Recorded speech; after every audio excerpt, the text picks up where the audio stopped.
बिस्मिल्लाहिर्रहमानिर्रहीम। अस्सलाम वालेकुम। दिस इज़ मोहम्मद हमज़ा गिल और NED entry test lecture series के साथ आज हमारा तीसरा लेक्चर है। अब ये जो तीसरा लेक्चर है ये काफ़ी सारे स्टूडेंट्स मुझसे कह रहे थे कि सर काइंडली प्लान बता दें, हमें कोई सिलेबस डिफ़ाइन कर दें, क्या पढ़ना होता है क्या नहीं पढ़ना होता है एनईडी के लिए। तो आज उसका पार्ट 1 है। आज हम फ़िज़िक्स के बारे में बात करेंगे। इस वीडियो के अंदर आपके पास क्या चीज़ें मौजूद है। इस वीडियो के अंदर सबसे पहले आपके पास मौजूद होंगे पास्ट पेपर है फिज़िक्स के, जो प्योरली एनईडी के पास्ट पेपर्स होते हैं। एक 17 डेज़ का प्लान है फिज़िक्स का कि कैसे आपने तैयारी करनी है, और इस वीडियो के बाद आपको अंदाज़ा हो जाएगा कि भाई हमारे रेलिवेंट टॉपिक्स कौन से जो हमें लाजमी करने हैं। ठीक है। अच्छा, what not to do for NED, क्या चीज़ें नहीं करनी है आपने। अब बहुत सारे लोग कहते हैं कि भाई 12-12 घंटे पढ़ना चाहिए, 14 घंटे पढ़ना चाहिए। नहीं, 2-3 घंटे इनफ होते हैं। एक दिन के अंदर अगर आप 2 से 3 आवर्स पढ़ो दैट इज़ इनफ। अच्छा जी, जितने लंबे सवाल हो गए, फॉर एग्जांपल इंटीग्रेशन के बड़े सवाल, 2.5-3 पेज के सवाल जा रहे हैं, या फिजिक्स के ऐसे न्यूमेरिकल या केमिस्ट्री के अंदर कोई ऐसी बात है जो बहुत कॉम्प्लिकेटेड हो, मुश्किल हो, उसको आप छोड़ सकते हैं। लंबे सवाल आप छोड़ सकते हैं बिल्कुल। ठीक है। अच्छा, एनईडी जो प्योरली एनईडी के लिए टेस्ट देना चाह रहे हैं उनके लिए कि एनईडी के पास पेपर्स इनफ होते हैं, उसको आपको आइडिया भी मिल जाता है। इसके अलावा आपको वो सवाल भी पता चल जाते हैं जो पेपर में आने वाले होते हैं। ठीक है। अच्छा, it's absolutely okay to skip some chapters. अब फॉर एग्जांपल मैं फिजिक्स पढ़ रहा हूँ, अब मुझे 1 से 20 तक में मुझे चैप्टर 14 नहीं समझ आ रहा, 17 नहीं समझ आ रहा, चैप्टर 9 नहीं समझ आ रहा, तो मैं छोड़ सकता हूँ। मेरे पास बिल्कुल लेवरेज है, मैं छोड़ सकता हूँ इसको, क्योंकि 25 सवाल टोटल आते हैं। अब 25 में से लेट सपोज अगर इन 3-4 में से 5 सवाल भी बन जाते हैं तो बाकी 20 मैं कर लूँ और इन पे मैं तुक्के लगा सकता हूँ, क्योंकि नेगेटिव मार्किंग कोई है नहीं। तो आपने ये बात भी जहन में रखनी है कि आप स्किप भी ईजिली कर सकते हो। अच्छा जी, अब सवाल ये कि फ़िज़िक्स जो है उसको पढ़ना कैसे है? सबसे पहले तो आपने एक सेपरेट रजिस्टर बना लें इसका, और बुलेट्स फॉर्म में नोट्स होने चाहिए आपके। ऐसा नहीं कि आपने मार्कर से हेडिंग लगानी और सब कुछ नहीं। जैसे एक बॉल पेन पकड़ें, फॉर एग्जांपल आपने यहाँ पे वेलोसिटी वेलोसिटी की बात करते हैं, तो सबसे पहले वेलोसिटी की आपने क्या लिखनी होगी, डेफिनेशन, उसका फॉर्मूला, उसका यूनिट लिखें, और कोई प्रॉपर्टी या कोई केस जिसमें फॉर एग्जांपल कि 80 डिग्री 90 डिग्री पे क्या होता है, 0 डिग्री पे क्या होता है, 180 पे क्या होता है, कोई भी केस है वो मेंशन कर दें, बस खत्म, दैट्स इट। इसके अलावा आपको कोई और चीज़ करने की ज़रूरत नहीं है इसके अंदर। अच्छा जी, ये कुछ मैंने पास पेपर की पिक्चर्स लगाई हैं ताकि यहाँ से हमें आइडिया ये मिलेगा कि पेपर में पूछा क्या जा रहा है। ठीक है। सबसे पहले चलते हैं स्कोप ऑफ फिजिक्स, जो आपका फर्स्ट चैप्टर है। अब यहाँ पे कैसे सवाल आपसे पूछ रहे हैं, बेसिक के ऐसा यूनिट सिस्टम की क्वांटिटीज बता दें, सिग्निफिकेंट फिगर्स, तो आप लोग साथ में नोट डाउन करते जाओ कि वो क्या क्या पूछ रहा है।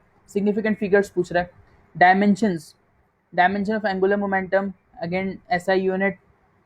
इसके बाद 1 माइक्रोमीटर किसके बराबर होता है, अगेन ये सारी चीज़ें बहुत आसान है।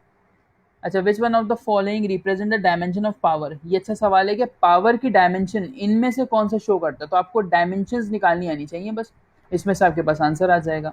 तो इस पूरे को आप अगर एक बार देख लें तो आपको 3 चीज़ें मिलेंगी। नंबर 1 इज सिग्निफिकेंट फिगर्स, ठीक है, सेकेंड इज डायमेंशन, और थर्ड आपको इसमें मिलेंगे यहाँ पे यूनिट्स। अगर आप ये 3 चीज़ें कर लेते हैं तो आप चैप्टर 1 ईजिली हो जाएगा, आपका एक सवाल इसमें से निकल जाएगा। ठीक है। सेकंड, स्केलर वेक्टर में बात करें, मैंने आपको पहले भी बताया था कोई भी बड़ा न्यूमेरिकल इसमें से नहीं आता। ठीक हो गया। अब जैसे ये देखते हैं 3, the cross product of i cross j. अब ये बड़ी मामूली सी बात है लेकिन ये आपको पता होनी चाहिए। अब ये कैसे पता होगी, जब आप एक दफ़ा चैप्टर गो थ्रू कर लेंगे, की पॉइंट्स आपके पास बने होंगे और आसानी से हो जाएगा। All the following are scalars except, अब ये कह रहा है कि 4 ऑप्शन दिए हुए, कह रहा है कि सारे स्केलर हैं लेकिन इसमें से एक स्केलर नहीं है। तो आपने वो आइडेंटिफाई करना है, नहीं आपको स्केलर एंड वेक्टर का एक अच्छा कॉन्सेप्ट होना चाहिए। अच्छा जी, इसके अलावा क्या रेक्टेंगुलर कंपोनेंट्स के दरमियान कितना एंगल बनना चाहिए, तो आपको पता है कि वो 90 डिग्री होना चाहिए। तो आप यहाँ पे जितने भी सवाल आप देखेंगे आपको पता चलेगा कि जितने भी सवाल आते हैं वो बेसिक कॉन्सेप्ट्स हैं। ठीक है। चैप्टर 3 की बात करें, मोशन की, तो इन्होंने क्या पूछा हुआ है कि डिस्प्लेसमेंट इज कौन सी क्वांटिटी है, तो आपने बता देना कि भाई डिस्प्लेसमेंट जो है वो एक वेक्टर होता है क्योंकि इसमें डायरेक्शन होती है। अच्छा, इसके अलावा आप चलते जाएं, average velocity is the rate of change of dash, यानी एक फॉर्मूला है ये, उसको उन्होंने चेंज करके आपसे पूछा है कि भाई average velocity is the rate of change of dash, किस चीज़ का, डिस्प्लेसमेंट का। तो मोशन के अंदर भी आप देखेंगे सवाल किस तरह के आ रहे हैं पेपर में। और ये जो सवाल है question number 9, it is the most important one. क्योंकि ये तकरीबन मेरी बारी में भी आया था और जितने स्टूडेंट मैंने पढ़ाए हैं वो भी आके बताते हैं ये वाला सवाल पेपर में होता है। अच्छा, मोशन इन टू डायमेंशन अगर हम देखें तो इसके अंदर भी क्या ट्रिक्स हैं। अब ये है सवाल, क्वेश्चन नंबर 6 देखिएगा ज़रा। We get the same range of projectile at two angles given by. अब ये सवाल आपको मुश्किल है कि आपकी किताब में मिले। अब वो कह रहे हैं कि अगर मैं दो प्रोजेक्टाइल को फेंक रहा हूँ और मुझे सेम रेंज मिले तो मैं उनको किन एंगल से फेंकूँ। ठीक है, तो इसकी तो ट्रिक ये होती है कि आपने दोनों एंगल्स को ऐड करना है, जिसका आंसर 90 डिग्री आ जाए वो होता है। तो इसमें कोई लॉजिक नहीं है आपके पास। दैट 15 प्लस 75 आंसर है आपका, क्योंकि ये 90 बनाता है। ठीक हो गया। 1 रेडियन किसके बराबर है? पाई रेडियन क्या होता है? Velocity of projectile. तो आपको ये बातें पता होनी चाहिए जितना इसके अंदर उसने कवर किया हुआ है। ये है चैप्टर नंबर 5। इसमें सवाल नहीं आता, लेकिन फिर भी उन्होंने कुछ सवाल दिए तो आप इसको जस्ट एक गो थ्रू कर लीजिएगा। चैप्टर नंबर 6 मोस्ट इंपॉर्टेंट, इसमें से 2 सवाल बनते हैं। अब इसके सवालों की नौयत देखिएगा ज़रा। A person has a mass of 70 KG. एक बंदे का मास 70 केजी है। कब? अर्थ के ऊपर है।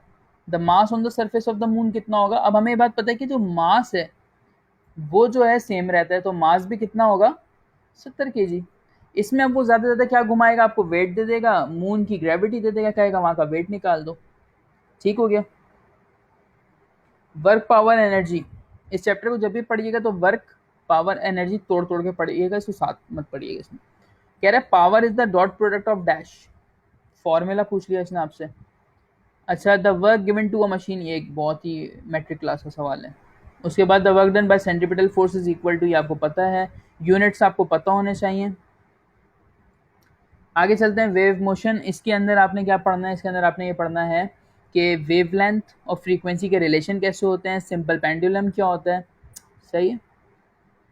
नेचर ऑफ लाइट, अगेन सवाल आया तो आया, वरना इसमें से ही बहुत कम। आप जैसी थ्योरीज रिव्यू कर लीजिएगा, और अगर पास पेपर से ही करें तो वो ज़्यादा बेहतर है। लेंसेज में से 2 सवाल आ सकते हैं, लेंस वाले चैप्टर में से।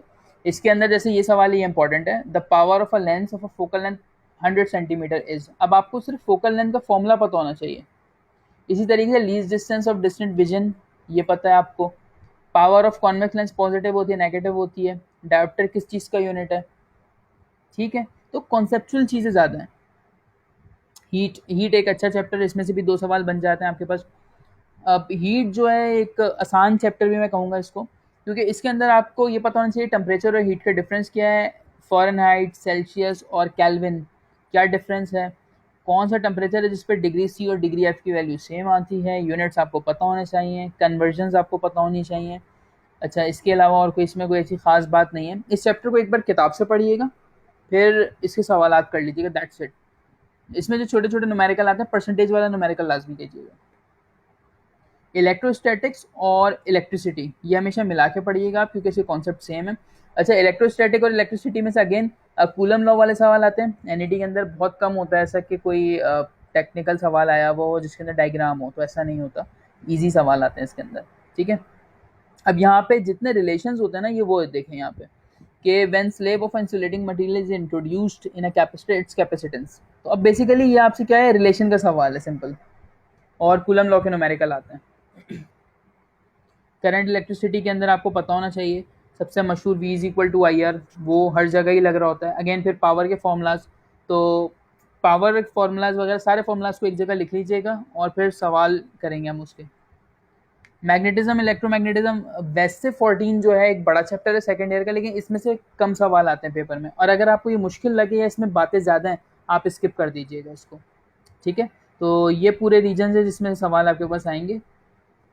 चैप्टर नंबर 15 गैल्वानोमीटर, यही सवाल आता है कि एमीटर में कैसे कन्वर्ट करेंगे, शंट कहाँ लगाएंगे, हाई रेजिस्टेंस लो रेजिस्टेंस क्या होती है, अब मल्टीमीटर क्या होता है, पोटेंशियोमीटर क्या होता है, ये सारी बात आती हैं। इलेक्ट्रॉन्स वाला जो चैप्टर है हमारे पास, इलेक्ट्रोमैग्नेटिक वेव्स एंड इलेक्ट्रॉनिक्स, ये इंतहाई आसान चैप्टर है। इसके अंदर आपसे डोपिंग का पूछेगा, इम्प्योरिटी का आपको पता होना चाहिए, बेसिक टर्म्स आपको पता होनी चाहिए। पी टाइप एन टाइप क्या होता है, जर्मेनियम कौन से ग्रुप के अंदर है, element of modern physics, again ये भी आसान है, इसमें कोई न्यूमेरिकल इतना अच्छा खासा है नहीं इसमें। अब क्वेश्चन नंबर 6 देखिएगा, the emissive power of a black body, अब हमने शुरू से पढ़ा, दैट इज T⁴। ठीक है। अच्छा, इसके अलावा स्पेशल थ्योरी ऑफ रिलेटिविटी ये देख लीजिएगा।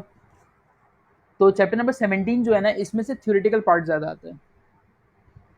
एटॉमिक स्पेक्ट्रा, ये चैप्टर अगर आप फिजिक्स में ना भी करें और केमिस्ट्री में चैप्टर नंबर 3 आप कर लें फर्स्ट ईयर का, तो ये वहाँ से कवर हो जाता है।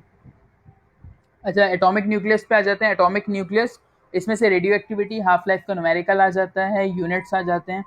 इसके अलावा आइसोबार्स पता होना चाहिए। एक आइसोटोप्स होता है, एक आइसोबार्स होता है, आपको फ़र्क पता होना चाहिए।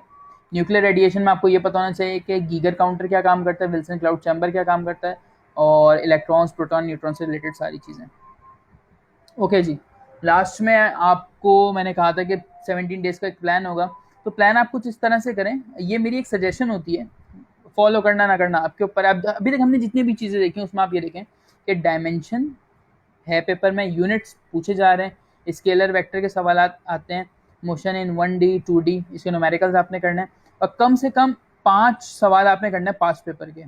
अगर आपने कहा है कि भाई मैंने डायमेंशन कर लिए, तो डायमेंशन आपने ऐसे करना है कि पहले आपने अपनी किताब के सवाल कर लिए, फिर आपने 5 डायमेंशंस कर ली पास पेपर की। ग्रेविटी को मैंने 2 दिन दिए क्योंकि ये टेक्निकल है थोड़ा सा, इसमें हम टाइम लगाएंगे, इसको अच्छे से पढ़ेंगे। ठीक हो गया। इसी तरीके से आपका तकरीबन 10 दिनों के अंदर ये कवर हो जाएगा। उसके बाद हीट, जो मैंने जिस तरह से मेंशन किया है, ये मैंने प्रायोरिटी वाइज भी लिखा हुआ है आपके पास। अच्छा जी, कुछ बातें, that NED entry test is not tough. अब बहुत सारे लोग क्या करते हैं कि इतना ज़्यादा पढ़ लेते हैं और इतनी मुश्किल मुश्किल चीज़ें लेकर आ रहे होते हैं यूट्यूब से, गूगल से। भाई वो हमारे कोर्स का हिस्सा ही नहीं है।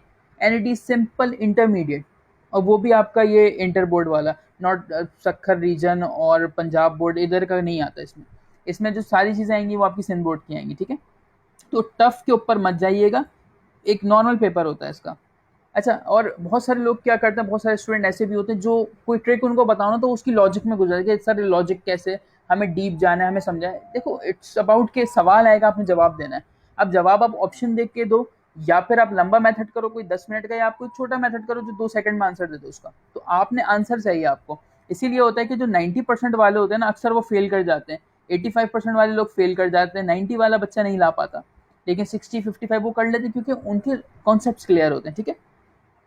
कॉन्सेप्ट में आपने नहीं जाना, आपके पास देखो 100 सवाल होंगे और आपने उनको 100 जवाब देने, दैट्स इट, ठीक है। तो इस वीडियो को एक बार फिर से देख लेना, और ये पास पेपर जिनको चाहिए हो वो मुझे बता दें, तो ये मैं आपको भेज भी दूंगा सारी पिक्चर्स इसी, ठीक है। Thank you very much. अपना